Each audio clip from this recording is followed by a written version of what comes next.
You've probably looked at a stock chart and understood almost nothing about what the numbers actually mean. You've watched a company report record profits and seen the price drop 15% the same morning. You watched GameStop go from $5 to $480 in 6 weeks while the company was closing stores and burning cash, and none of it made sense. That does not mean you are bad with money. It means nobody explained how stocks actually work before putting the numbers in front of you. This video fixes that. There is one specific variable that sits on every single stock page that almost nobody ever checks. It is the variable that made the GameStop move not just possible, but mathematically inevitable. I will get to it. But first, you need the foundation everything else is built on. Here is what a stock actually is. A stock is a piece of ownership in a real business. When a company wants to raise money without taking on debt, it divides itself into millions of equal pieces and sells those pieces to the public. Each piece is a share. Buy one and you own a fraction of that company. This matters because your stake is real. If Apple has 10 billion shares outstanding and you own 100 of them, you own a piece of every iPhone sold, every software subscription renewed, every service fee collected, tiny, but a real legal claim on a real business, not a number you are renting. Here's the example that makes it concrete. If a company has 1 billion shares and the stock trades at $50, the market is saying the entire business is worth $50 billion.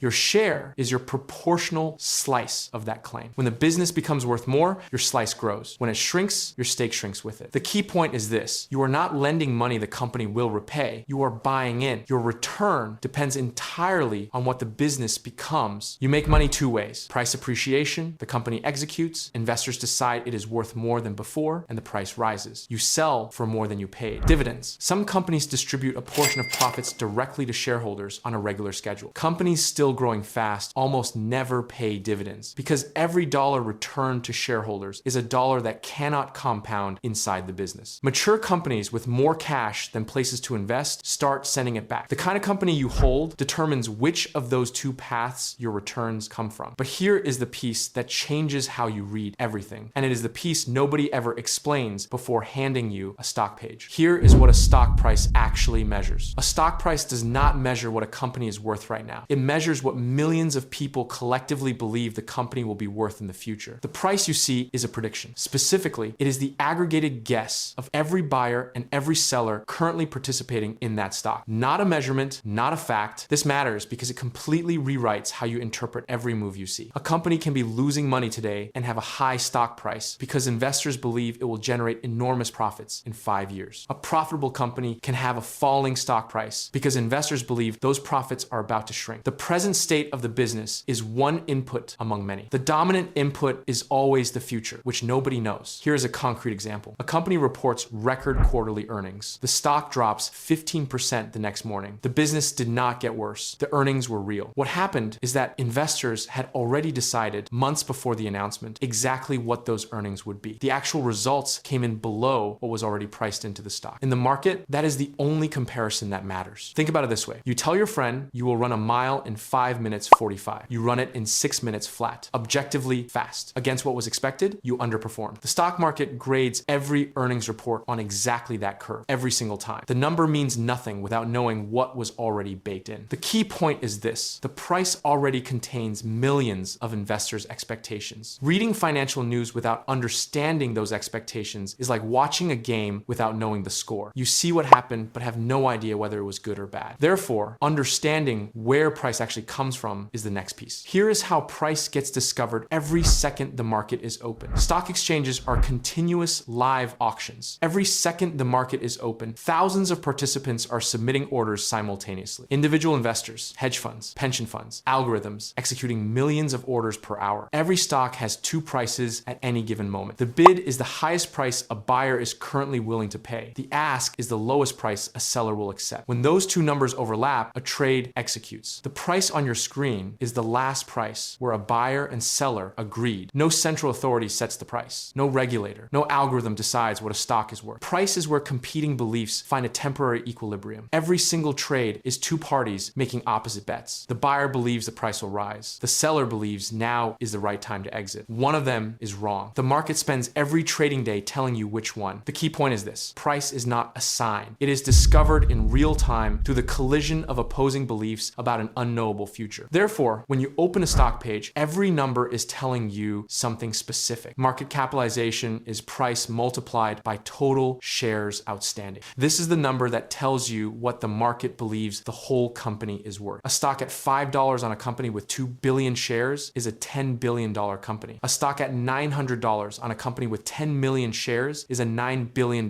company. Price per share without market cap tells you almost nothing about the actual size of the business. Volume is shares traded today. Average volume is the typical daily number for that stock. When today's volume is 3 or 4 times average, something with unusual conviction is driving that move. When it is light, the move may not reflect real institutional intent. The 52-week high and low provide context. A stock at $40 near its 52-week high of 43 is a completely different situation from the same stock sitting near its 52-week low of 37. Same price. Opposite stories. The price to earnings ratio tells you how much investors are paying per dollar of current annual earnings. A ratio of 30 means investors are paying $30 for every $1 the company earns each year. A high ratio is not automatically expensive. It means investors expect strong future growth and are paying now for profits that have not arrived yet. A low ratio is not automatically cheap. It might mean the business is declining and the market already knows it. The key point is this: none of these numbers means anything alone. They tell a story only when you read them together. But there's one number on that page that almost no one checks. The one that determines how violently any move actually happens. The one I told you about at the start. This is where GameStop finally makes sense. It is called the float. Here's what the float is. Every public company has a total number of shares outstanding, but not all of those shares are available to trade at any given moment. Founders, executives, early investors locked into holding agreements, and large institutions with long-term positions all hold shares that do not actively circulate. The float is the portion of total shares that are actually available to buy and sell on the open market. This matters because float is the supply side of the supply and demand equation you just learned, and supply determines how much pressure it takes to move the price. Here's the example. Picture a limited release sneaker drop. 2 stores, same shoe, same day. One store received 8,000 pairs, the other received 50. Same demand hits both. The store with 50 pairs sells out in under an hour. By afternoon, resale prices have tripled. The scarcity of available supply turned ordinary demand into an extreme price event. The shoes did not become more valuable. The supply ran out before demand did. Float works identically. If a company has a float of 400 million shares and buyers flood in, that demand gets absorbed across enormous supply. The price moves. It does not spike. Now send that same wave of buyers into a stock with a float of 5 million shares. Supply runs dry and price has nowhere to go but up fast until enough sellers appear. GameStop had a float small enough that when concentrated buying pressure arrived, available shares ran dry and buyers kept coming. The price went from $5 to $480. Not because the business changed, but because supply was overwhelmed and demand kept arriving. When the demand stopped, the price came straight back down. The company was identical on both sides of the move. The rules did not break. They worked exactly as they always do, just with every variable dialed to its extreme. This is also why Apple can report the best quarter in its history and move 2%. Its float is in the billions of shares. Any wave of demand gets absorbed across supply so large, the price barely registers it. The key point is this: float is the variable that separates a 2% earnings day from a move that looks physically impossible. The smaller the float, the more any demand imbalance gets amplified into price. Now here is where all of this shows up in events you can watch. Earnings season happens 4 times per year. Every major public company releases quarterly results. Prices move based entirely on whether results beat or miss the analyst consensus expectation. Big beat on heavy volume and the stock rips. Miss on heavy volume and it collapses. Beat on light volume and the move fades because conviction was not there. You can now decode any earnings day move in seconds. Interest rate decisions reprice entire sectors simultaneously. When rates rise, future earnings are worth less in today's dollars. Growth stocks priced on profits expected years from now get hit the hardest. One number from one institution changes the math on every future earnings estimate at once. Not randomness, one variable. Short squeezes combine everything you just learned. When a large percentage of a stock's float is sold short by investors betting the price falls, any sharp upward move forces those short sellers to buy shares back to close their positions. Those forced purchases add demand on top of existing demand into a float that may already be thin. Price accelerates. The smaller the float and the larger the short position, the more violent the squeeze. This is the exact mechanism behind every famous move you have seen in the news in the last 5 years. But understanding the mechanics does not automatically protect you from the 3 mistakes most people still make. Mistake 1, buying or selling based on price movement alone. A stock that doubled is not a buy because it doubled. A stock down 60% is not a buy because it looks cheap. Price is the output of a shift in collective belief belief about future earnings. You are looking at the result. You need to be analyzing the cause. Mistake 2, confusing a great company with a great investment. A business can have dominant products, consistent growth, and a powerful market position and still be a bad stock at the current price if the market has already priced all of that in. You are not buying the company. You are buying the gap between what the market currently expects and what the company will actually deliver. No gap means no opportunity, regardless of how impressive the business looks. Mistake 3, reading price per share as a measure of value. A stock at $3 is not cheap. A stock at $900 is not expensive. Price per share is the least useful number on the page. Market cap tells you actual size. The price to earnings ratio tells you what future growth is already embedded in the price. Float tells you how supply dynamics will amplify any shift in demand. Volume tells you who is actually participating. Price alone tells you almost nothing. Here is what you now know. A stock is a legal ownership stake in a real business. The price is not a measurement of current value. It is a collective prediction about the future, updated in real time by millions of competing beliefs. Every price move is driven by the gap between expectation and result. Float determines how violently that gap gets expressed in the price. Volume confirms whether the move is real or noise. GameStop was not a glitch. The float was thin. The short position was massive. The demand was concentrated. The mechanics amplified everything. The business never changed. The rules worked exactly as they always do. The next time a stock moves and you cannot figure out why, check the float, check the volume, and find out what the expectation was going in. One of those three will tell you exactly what happened.